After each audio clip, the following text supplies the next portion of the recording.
Hello and welcome to the Vandy Sports Podcast. I'm your host, Chris Lee. Our guest today will be Seabass of WNWS of Jackson, Tennessee. We will talk Commodore sports, as always. This episode presented by The Well Coffee House, which turns coffee into water. The Well is a coffee house with the mission to bring clean water to the world. To date, over 30 communities across the globe have access to safe water, health, and hope. You too can make an impact by visiting a Well Coffee House location today. 5 locations to serve you in the Nashville area: Brentwood Green Hills, downtown, Bellevue, and Cool Springs Lifeway. More information can be found at wellcoffeehouse.org. The Well Coffee House, where coffee changes lives. We thank our co-sponsor, WellSpire, Nashville's Learning and Development Center, which is located in the Gulch. Our news today presented by Sutherland & Belk, a local injury law firm committed to helping those who have been in accidents. If you or someone you know has been in a wreck or other accident, reach out to Sutherland & Belk, see what your rights are. You can find their contact info online at sbinjurylaw.com. Vanderbilt wins another baseball game, this one 21-10 over Tennessee Tech. Isaiah Thomas with 2 home runs. Ty Duvall with the home run. Austin Martin with the home run. Mason Hickman goes 4 innings, gives up 1 run, and gets the win. Commodores head to South Carolina next. We welcome our friend Seabass, who appears on the guest line, which is sponsored by Vanderbilt fan and independent insurance agent Josh Minton of Brentwood. Do you need an insurance agent who wants to know your unique needs and circumstances and will tailor an insurance plan to fit them? Josh is your guy. Call him 615-933-1979.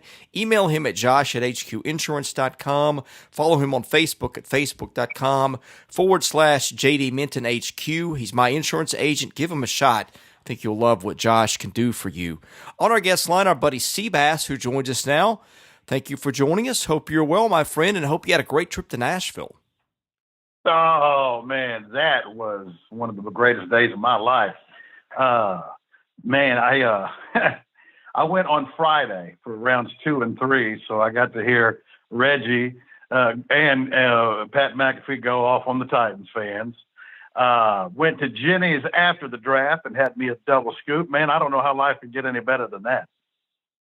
I had a bad feeling as that was going on that I really missed out on a once-in-a-lifetime thing. I mean, I had a lot of stuff to do, and it was going to be hard to swing anyway. I had, when your wife works, which is my case, I've got the kids a lot, and they're 5 and 7, so that requires a ton of attention. Plus baseball, it's just like, this is one of these times where life is really busy for me, and it's just hard to do everything I need to do. But at the same time, I was just thinking, man, that's kind of a once-in-a-lifetime thing, and I have a feeling I'm going to regret that I missed it. And we're friends, right? I think so. I hope you regret it. You should regret it, because there are those types of events that you have to, look, everybody's got responsibilities, but, because I got a buddy in Rod, he can't ever do anything because he got 2 girls, and they're always doing this and that. But I thought every now and then, you got to do a little something for yourself. And it's not like you didn't know the draft was coming. Honest to God, I forgot about it until the deadline before. Well, here's what happened. You have to go through the NFL to get credentials. Well, to even get on their list to apply for credentials, you've got to register. On the deadline date to register, I was not registered with the NFL, so I did that afternoon.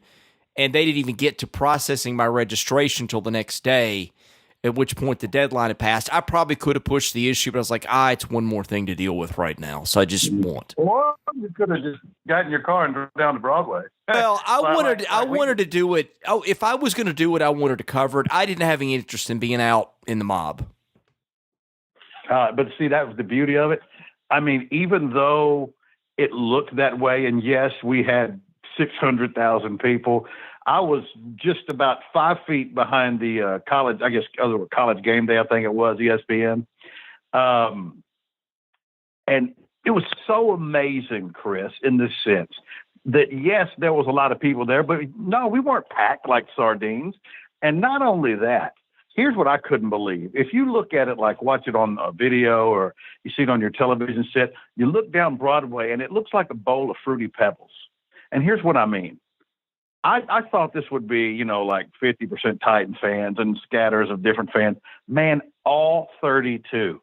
I mean, all 32 were well represented there, Chris. I was blown away. I was blown away by it. You name the team, the Lions, the Buccaneers, Bengals, Browns, Eagles. Everybody had plenty of their fans repping their jerseys. And you know what the best part about it was? Do you realize, I talked to somebody yesterday, in that entire mass of people over the weekend, 600,000 people, the authorities only had to break up 5 draft-related incidents the whole time. And one of them was the dadgum tight end for the Texans. Wow. Yeah, so, I mean, it was amazing because you would think, with everybody, all the different teams representing, a bunch of strangers, down there crowded like that it would be a free-for-all. Not at all. People were on their best behavior. And I was there when Jawan Williams was drafted by the Patriots. And I knew, Chris, I told you the other day on the last podcast that he could either go late first round or find himself somewhere early in the second, because I knew the Patriots liked him a lot. And I think he, 45th overall, if I remember correctly? That's correct. I just couldn't be happier for him. It's a great fit for him. He deserves all of this. And Jawan in a Vanderbilt uniform, but I think that he makes an impact pretty early for Bill Belichick and this team. I think he has a chance. Jawan Williams' best football's in front of him. I believe that. I have not known what to make of him just because he's such an unusual player. I feel like the minute the Patriots drafted him where they did is like, okay, that kid can play.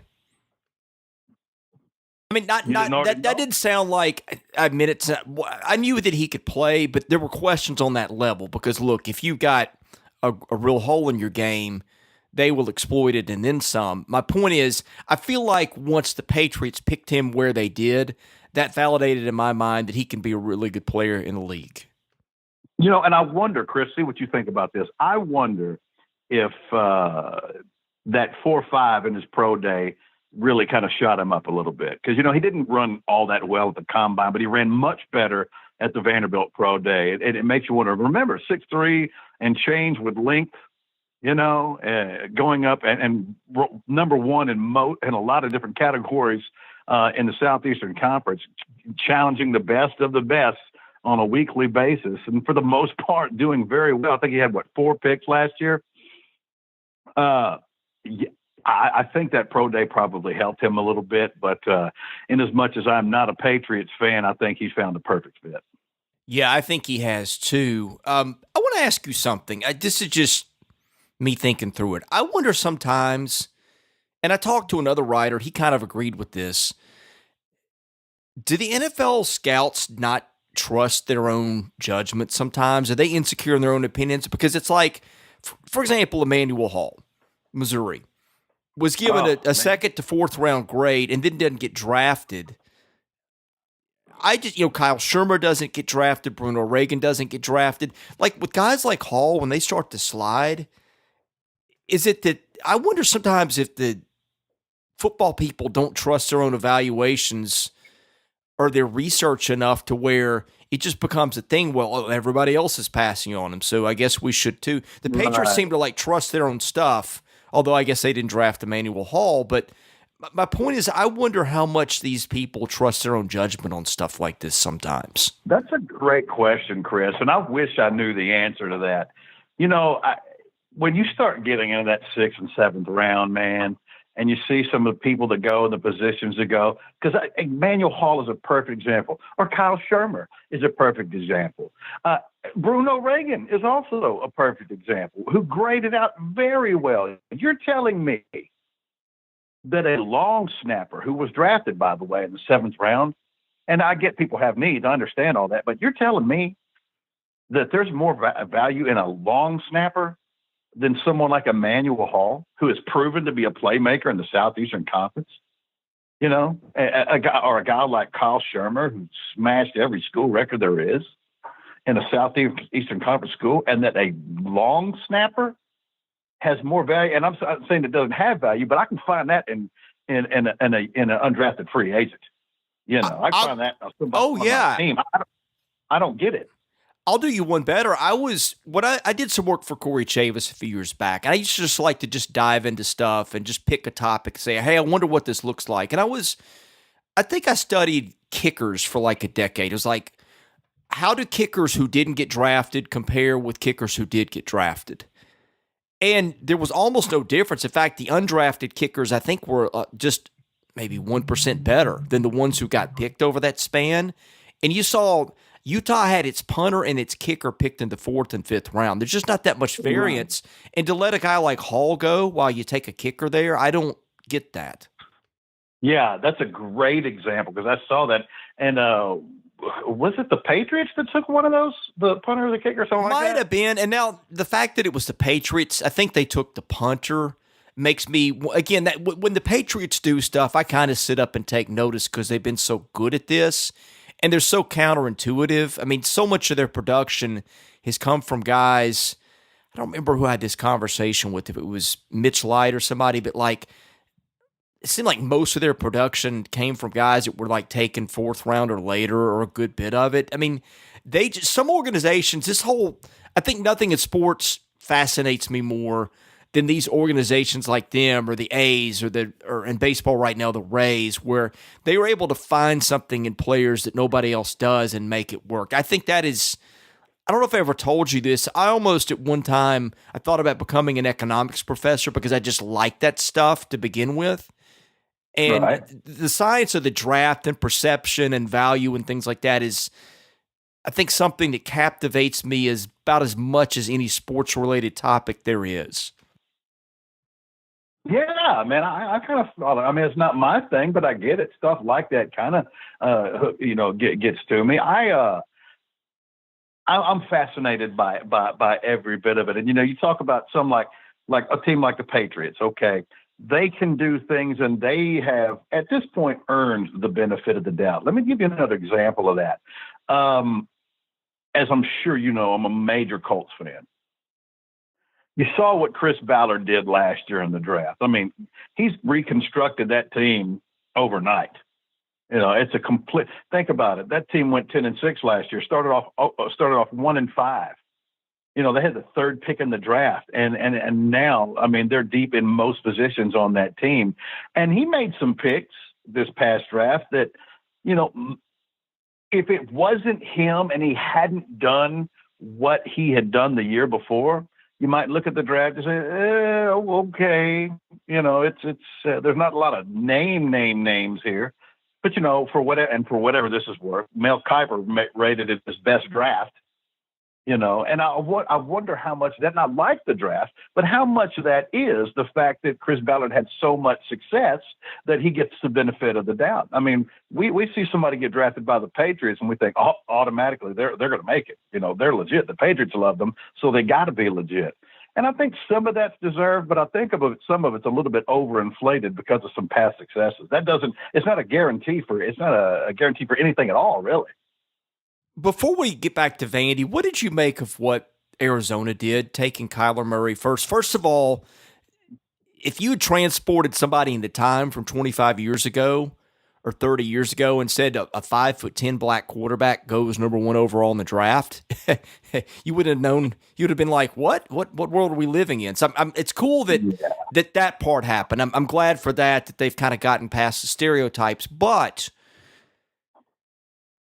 the Cardinals' problem is offensive line. They couldn't protect Josh Rosen. To pick a guy in the 1st round and then to give up on him that quickly, that's kind of one of those, maybe this is why you're the Cardinals moments to me. Well, I mean, and that's true, but let's also remember, and yes, I think they had more combination of offensive linemen than any other team in the NFL last year, and subsequently gave up more sacks and everything. But think about this. There's something else that works that. Remember, open in the NFL is very different from open in college football, right? Would you agree with that? Right. Yeah. Think about it. If you don't have the receivers who can get separations from NFL defensive backs, I mean, it really doesn't matter who you have back there. And they just simply couldn't. Larry Fitzgerald, who I love, was basically a blocker last year for the most part. And I like Christian Kirk and what he's doing. And he's going to turn into a very solid number 2. I don't think there's any question about that.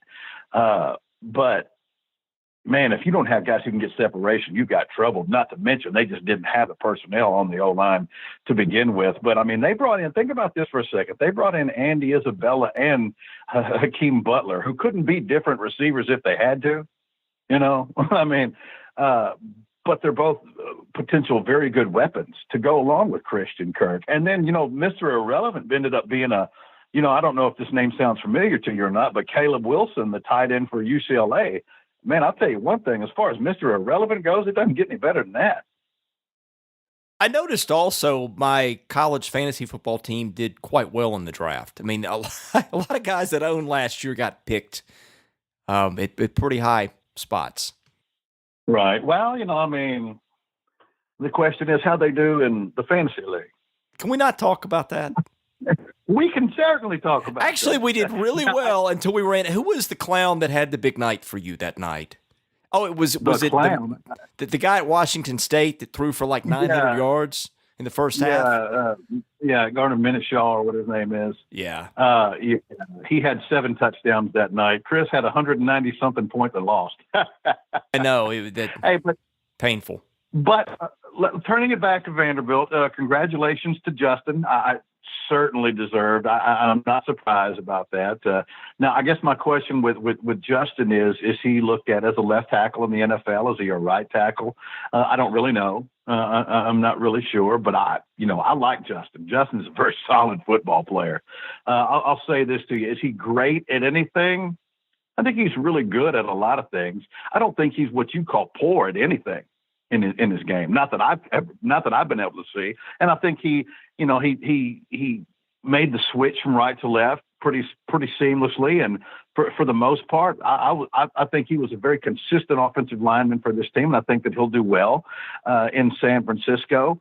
But, I got to tell you, I was a little bit surprised, and maybe you weren't. Maybe I got some gold-colored glasses on.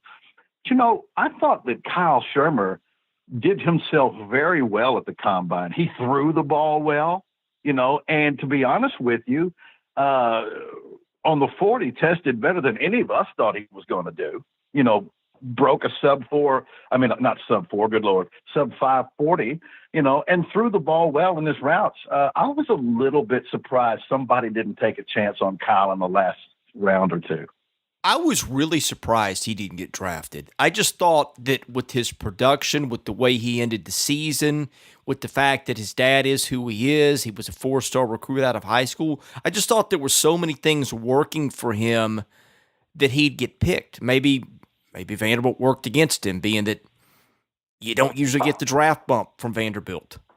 But I don't know. I was shocked at that too. Not shocked, but surprised. Now, here's the thing. Does he have a chance to make the roster in Kansas City? Yeah, sure. The only problem is outside of injury, he's never playing. Yeah, that was one that befuddled me a bit too. That was almost like, okay, I'm going to go the place where I think I can have the best shot to be a number 2 or maybe get some exposure, because the Chiefs probably don't want to play Pat Mahomes any more than they feel is just very basically necessary in preseason. But their backup situation, it's Chad Henne, so it's not like he's got to deal with some budding superstar there. I think they've got some other undrafted guys, some free agents and guys like that too that are holdovers. But yeah, I was thinking, like, if you were picking a franchise where you have the least chance of starting, I would think Kansas City, like, over the course of your career, that might be number 1 or 2 on my list. Just Mahomes is so good, is going to be there so long. And maybe it was a little bit of reverse psychology that everybody's thinking that. So Kyle's thinking, hey, maybe that's the place to go because I'll get opportunity to play in the preseason. And that's certainly a possibility. But one thing to think about with Kansas City, and I'll really be interested to see how this all works out. Their defense, I'm still trying to figure out some of the decisions that they made defensively, personnel-wise. But think about this. Obviously no more Kareem Hunt. He's in Cleveland now. And there's a very real possibility. I don't know if you listen to that audio recording of Tyreek Hill and his girlfriend, but I would not be surprised if Tyreek Hill is released by Kansas City. or if he even gets to play this year or any more, period. It's pretty damning. All of a sudden, I'm looking at it, and I see Travis Kelce there. I'm saying, okay, so who's my one? Sammy Watkins? Well, I think Watkins can play. I think he's better than people think. But the Hill thing, the NFL has an issue. This is what I really wish they would do. When you have a guy like that, as a league, you've got to take a hard stance and declare a guy like that off limits for at least a year or two or three, because it's a moral hazard problem. It's kind of like you would hope that teams have an issue with employing a guy like that, but you're also thinking, well, if we don't sign him, somebody else is going to. That's where I think the NFL has got to do something. I agree, but if you're Tyreek's, people will say, wait a minute, why is Kareem Hunt in the league? He has suspended 8 games, and other than that, he's still in the league. The NFL should just take care of all. If you do something like that, you should be off limits to everybody for at least a year or two. No, I agree, but I'm looking at it now and I'm saying, okay, and yes, Sammy Watkins is fine, but Chris, how far off is this statement? There's pretty much a Sammy Watkins on any team in the NFL. There's nothing special about Sammy Watkins. Maybe so, but if you develop your players right, and again, look at the Patriots, there's a way. I suppose, of course, that's they're going to have to prove that to me. Pat Mahomes is a huge deal, but I mean, losing Kareem out of that backfield and losing Tyreek Hill, I mean, that's a lot of explosiveness right there. And yeah, you've got 87 still running around, but I'm no longer in love with that receiving core. So I don't know, but I hope Kyle can make it there, because I believe that Kyle Shermer is an NFL quarterback. Do I believe that Kyle Shermer is an NFL starting quarterback? Maybe not. But he's a fairly accurate quarterback. He's a smart quarterback, and in the right offense with a good offensive line, I think he could play some meaningful football, and hopefully he'll latch on somewhere. But another guy that you mentioned a minute ago that I was surprised, especially, given the results, that nobody snagged Bruno in the 7th round. I'm having a hard time getting that. He shows position versatility, right, Chris? I mean, we've seen him at guard. We've seen him at center. And I'm trying to remember, I could be wrong about this. Did he start out, maybe I'm wrong about this, and if I am, correct me. Didn't he initially start out at left guard when he first got there? Maybe. I'd have to, in fact, I'll pull the media guide while we're talking and see if I can find that. But he graded, according to Pro Football Focus, higher than any center or guard in the SEC last year. And he never came off the field, played hurt. He ran his 40 after he put a nail through his foot the day before. Oh. And if Bruno Reagan had backed out of the 40, I think everybody would have understood, hey, guys, I put a nail through my foot the day before. Didn't say a word about it, just went out and ran. Nobody knew till afterwards. I want a guy like that on my team basically 100 times out of 100, and I was surprised too. That's where I get back to this whole thing of, do people not trust their own evaluations? Because I think he seemed to be fairly well regarded by the pro community. Now, maybe, again, it was part of the reason that you didn't see Vaughn and Pinckney come out and Kalijah Lipscomb, because it was a pretty good year for the draft. But I would have to think that a guy like that, with all that he did, with his resume, with what he put on paper against top-level competition, I was surprised that was not a draftable commodity. Now, what are his measurables? What is Bruno, 6'3", 6'4"? He's a legit 6'3" and a half. Okay, 6'3", 6'4", around 300 pounds? No, I think he's right around 315, sometimes 320, okay. And probably different. Okay, so different. Okay. Yeah, he may be asked to play at different weights according to the team. But here's a guy who wrestled for a while, so he's used to making weight limits too. He's a national judo champion, Chris. I mean, and I know this isn't a judo competition, but as you mentioned, he graded out PFF's number one interior lineman in the SEC. He's a national judo champion, wrestled, And that's not worth a sixth, seventh round pick. It's position versatility. Has proven that he can snap out of the shotgun. I mean, this is not about me loving Vanderbilt. It's about me saying, okay, if he played in Tuscaloosa, if he played in Columbus, would this guy go undrafted? Yeah, that's what I'm getting at too. I wonder the same things. That's the kind of kid. He doesn't get in trouble. He's tough. He's dependable. He's disciplined. That's the kind of kid that I put my money on 9 times out of 10. Maybe there's some issues with talent, with the arm length and stuff like that, but I think kids like that usually figure it out. And by the way, I looked it up.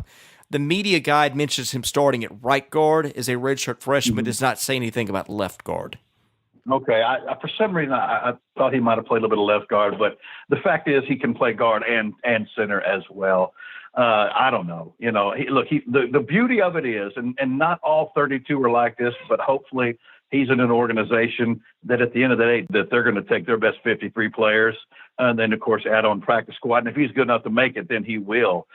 There's some organizations that really don't care where you came from. Now, if you were drafted in the first round, obviously you're making the team. But, there's plenty of organizations out there that absolutely take those UDFAs just as seriously as they do the ones that are drafted. You want to do some more football, or do you want to move on to baseball?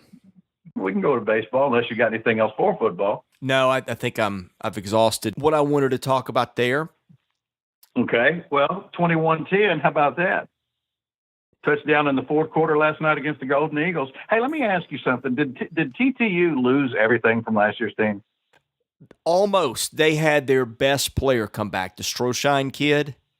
But I think they lost 7 or 8 of their other lineup guys. Now, look, they just kind of reloaded with more guys who can hit. But last year they had some pitching that they don't have now. Okay. I was wondering what the situation was with them. It's like you texted me the other day, boy, this team sure can hit, and man, is that really coming on. But they're rounding out in most areas. And I'll tell you what, there was a guy last night. I only got to watch 2 innings, and I can't think of his last name. You'll have to help me out. Dominic something, I believe, the catcher from the North. Yeah. Yeah. Yes.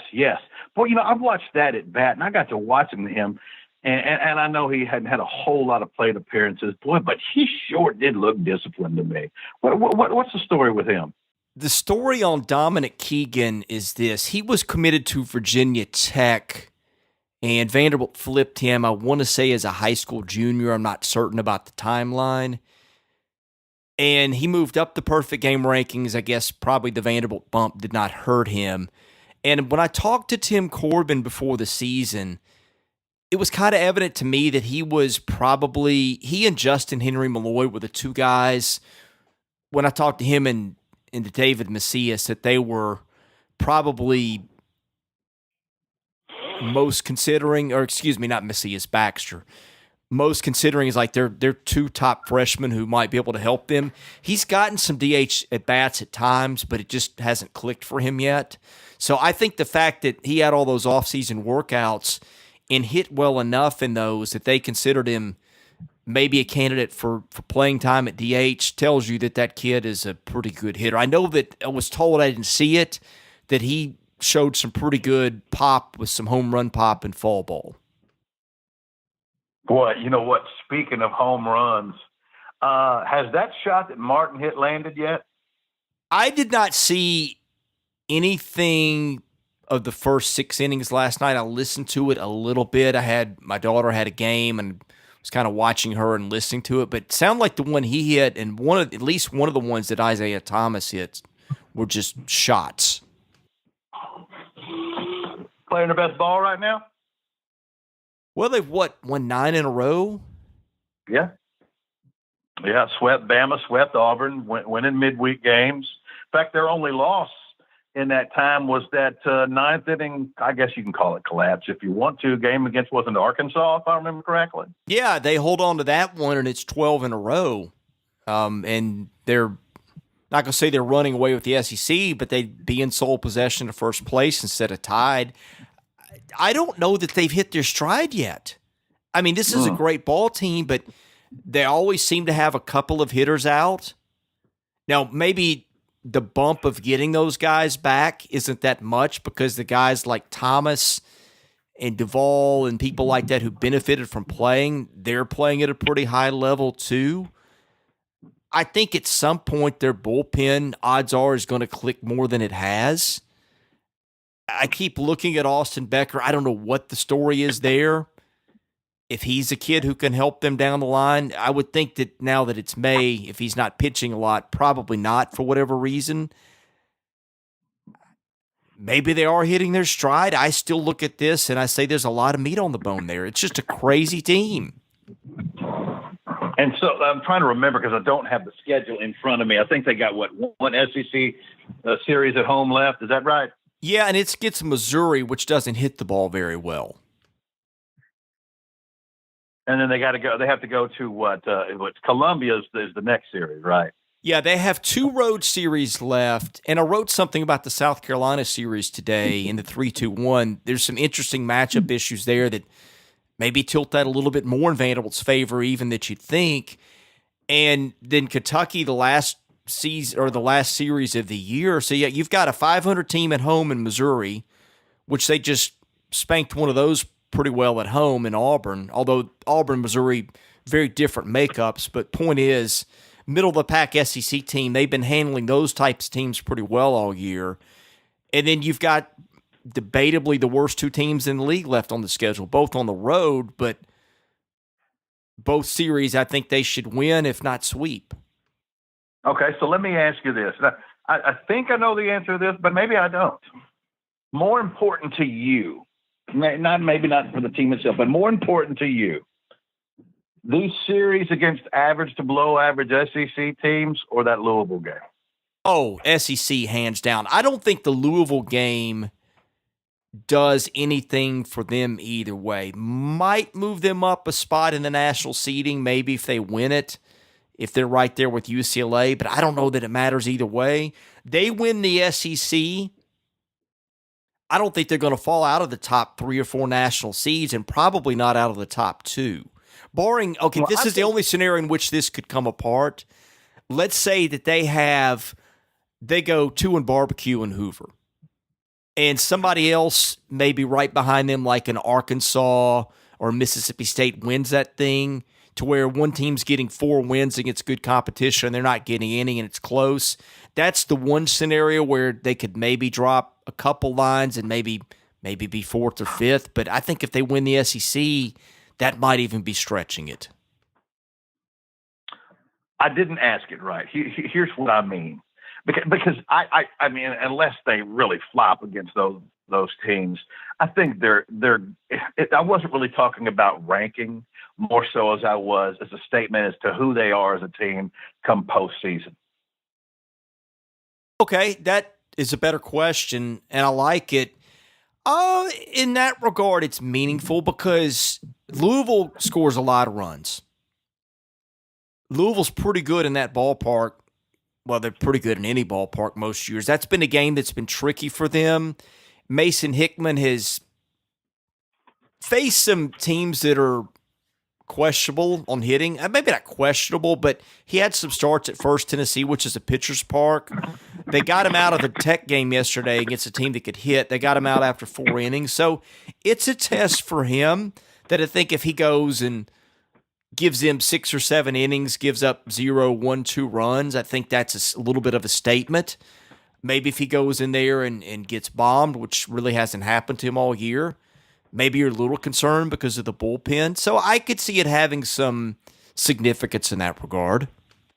Okay. All right. Hey, let me ask you one more question. It's about baseball, but it's Vanderbilt, but at the same time it's not. What has your thoughts been so far about Walker Buehler's start to the season? Boy, they've been uneven, haven't they? He had a game where he didn't strike out anybody, I think, a start.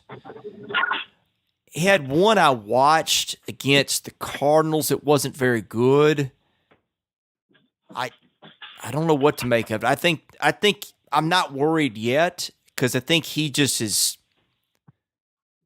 maybe is as all-around talented a pitcher as I've ever seen pitch at Vanderbilt.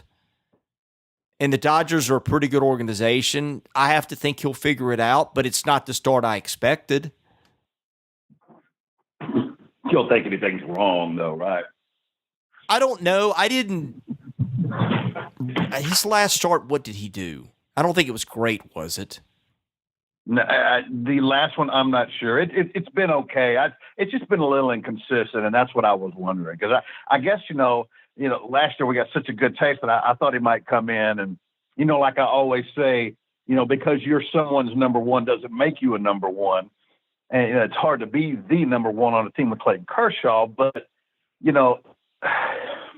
I'll just say this. It hadn't looked like one stuff, at least at the first, 20, 30 game mark of the season.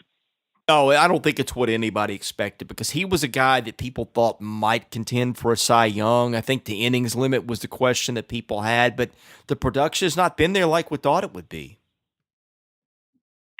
Okay, I have a little bit of basketball unless you need to say anything else about baseball. No, I think their record kind of speaks for itself at this point. It's a dominant team. It's just how do they do around those edges, the bullpen and stuff like that. And if they ever answer that question, look out. They might be the best team in the country. What are they, like 35-9, something like that in that neighborhood? They might be the best team in the country even with a shaky bullpen. Yeah, I mean, I was a little worried about a month ago, but those are starting to be quelled a little bit. I'm really liking the shape this team is taking, no question about it. By the way, one more football thing. I don't know if you saw it. You've had Adam Sparks on before, right? Haven't you? Yes. I don't know if you had a chance to see his article about the transfers and their effect on the 2019 Vanderbilt team. I've not seen that yet. I think it listed all the transfers, like 9 of them. I kind of forgot just how many transfers that we have coming in to this program and what an effect they could have early on. Obviously guys like Dante Carrier-Williams, but I'd forgotten just how many transfers we have and what kind of role they're playing. And in that note, do we know anything on Derek Green at this point? Have they already made that decision as far as eligibility? Not that I have heard. Okay. All right. Well, basketball on the final note. Man, what do you make about? Look, I'll say this to you. Jerry Stackhouse is not going to be shy about recruiting some of the top players in the country. He's swinging for the fences, my friend. Yeah, seems to be, and I think it's good strategy. Yeah, I mean, it certainly beats coming in and saying, well, we're not going to mess with them because they're out of our league. But one thing that's been real interesting, and I'll be interested to see just exactly who they end up with, is they, too, also look like the transfer market could play a huge, huge role in the 2019-2020 season for Vanderbilt. Yeah, I think it could. There's a couple of guys out there so far that I think what happens with those guys could have pretty massive implications on where this goes. Because me, I think that their roster right now, presuming they lose Wetzel and Ryan, is really going to bottom out. I think they have 2 proven players to different degrees in Neesmith and Lee, and they got some guys with some potential with some coaching up that could help, but it's a pretty dire situation. They're going to have to get some players quickly. Maybe if you get those transfers, suddenly you can be competitive for 2 seasons down the road. I don't think anybody in their right mind is expecting anything out of this year. I said this for a while. I just want to see them be competitive, play hard, feel like they gave their best effort most nights, feel like coaching didn't cost them. Just be solid and then set up maybe 2 years down the road. You got a fighting shot to get back in the NCAAs, but I think it's going to have to be transfers that get them there because then you're talking about, well, you're bringing in freshmen who at this point, if you sign kids at this point, they're projects. So if they're projects, for the most part, they probably contribute as juniors and seniors, and not as freshmen and sophomores. I think that's why getting transfers is really key. Yeah, I don't think there's any question. But why don't you just come out and say it? You don't like Jerry Stackhouse. There we go again, right? I'm just kidding. That's a joke, people. It's a joke. Everybody breathe. Everybody breathe. Yeah, no, I think these transfers are key. They're imperative. The young man from Notre Dame, potentially the 7'3" cat out of Cal. I wouldn't mind having that. We could certainly use that inside. We're going to need some help in the post without question. 7'3" would definitely do that. But I'm happy to see that some of these big fish have been receptive to Coach Stackhouse and his staff as we go. And speaking of his staff, I know we asked it last week. I'll ask it again. Anything closer to finding that third and final member of the staff? I don't have anything on that. David Sisk is doing most of our basketball homework right now for us, while I'm kind of focused in on baseball for obvious reasons. So it's been so quiet. I asked a guy today who's been a really good source for me in the past, is just like, what are you hearing?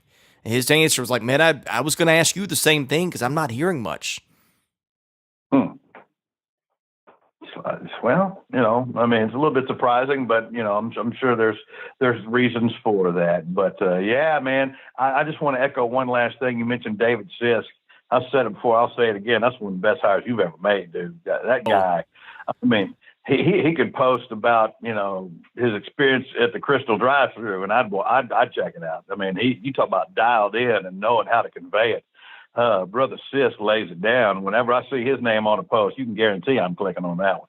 Well, two things about David. David has coached, so he really has an ability to evaluate players that I don't have, and B, he knows everybody.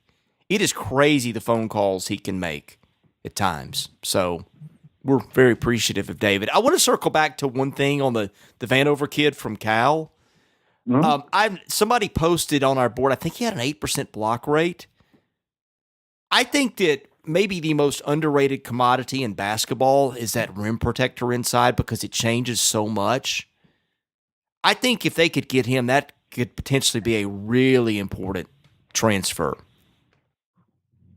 Because look at what happened when they lost Luke Cornett 2 years ago. I mean, their defense, they went from, I think, top 40 Ken Pom to maybe outside of the top 200. And they didn't really lose much else other than Nolan Kressel. No disrespect to Nolan, but the reason they dropped that far wasn't Nolan, it was Luke. That's a massive drop, being predicated on one player. But I think you're right. I'd have to agree that's the reason. But man, the 40s to 200, think about how big that is. That's massive. But he made that type of impact, no question about it. And he's having a decent little pro career. Yeah, he's a really good player. If they could get another one like him, I think you take those kids all day. I'm trying to think of the pieces they could have 2 years from now. I mean, you obviously need some more shooters. You got Neesmith if he's still around. You got Saban Lee. That's it. They've got to get a point guard in here somewhere. That's the other thing. I don't know if Pippen is the guy 2 years from now. If he's the guy next year, that just means they're in trouble, which they're in trouble anyway. But you know what I mean. That's the one. If they can get a Vanover and the kid from Notre Dame, if Neesmith's still around, if Saban's still around, they've got some building blocks. But they've got to have a point guard somewhere. That's the thing that I'm kind of watching. Saban Lee's the point guard of this team next year. I mean, there's just no way around it. Yeah, but I don't think he's a point guard. Well, that doesn't matter. I mean, I agree with you. You're making my point for me. That's what I'm saying. I'm saying they need a guy who can be that guy 2 years from now. Right. And that I agree with. Somebody like Pippen come in, learn, get some playing time, learn on the job. The problem is he needs a point guard to teach him how to play point guard. Right. And that can be tough. And that's not a slight against Saban. He's just not a point guard. This is strictly out of necessity. Saban is a good basketball player. But he's having to do something that he's frankly just is not, in a league full of good ones. Well, they also had a point guard on staff who's now at Ohio State. Yeah, no doubt. So it'll be interesting to see, but and that's going to be, that's where everything starts at the point. So I don't know. It's going to be tough, but the good news is we got nowhere to go but up. Yeah. We can't drop. I mean, we can't drop any lower. So, look, next year, regardless of who the pieces are, it may not be the greatest thing in the world, but I'm with you. Show me some fight, some tenacity, win a game or two that you're not supposed to win, play with passion, get it done, play defense, turn the ball over. Don't look like a community center basketball team. And I'll live with that result. I'll live with a 10, 12 win season, the 2 or 3 conference wins, for a year as we continue to build this roster up. I mean, all I can ask for at this point, you're not going to the NCAA tournament next year. I mean, we all know that. Not winning the SEC next year. But show me those things and you'll have me every night. Yeah, I'm in total agreement. I just don't think you can judge them on much else. You look at the number of parts they're probably going to have on that roster and compare them with the rest of the league. They just don't have much of a shot to be competitive. I mean, I'm not saying they can't be competitive in a lot of games, but just to win 6 or 7 games in the league next year is going to be tough. And if he does that, he's done a really good job. Oh, he wins 6, 7 games in the league next year. I'm calling him SEC Coach of the Year. I don't care what anybody else does. Oh, I think I might agree with you. I don't care if there's a couple of coaches that go undefeated in it. He wins 6, 7 conference games, and I'm changing the name to the Stackhouse from Memorial to Stackhouse's house. However you want to do it, yeah. But we'll see what happens. There's a long time between then and now. There's going to be personnel that we ain't even talking about right now. They're going to be a part of that. All right, my friend, I guess we'll wrap it up for today. Tell people where they can find your show. Tell people where they can find you on Twitter. Man, hit me up on Twitter at Cheap Seats Bass. You can find me in Jackson, Tennessee on 101.5 FM. In fact, I go on the air in 2 hours from now. And you can find me online at WNWS.com. He's Seabass. I'm Chris Lee, the host of the Vandy Sports Podcast. Thank you for listening. Should have one more of these dropping later in the week. Thanks for hearing us on the Vandy Sports Podcast.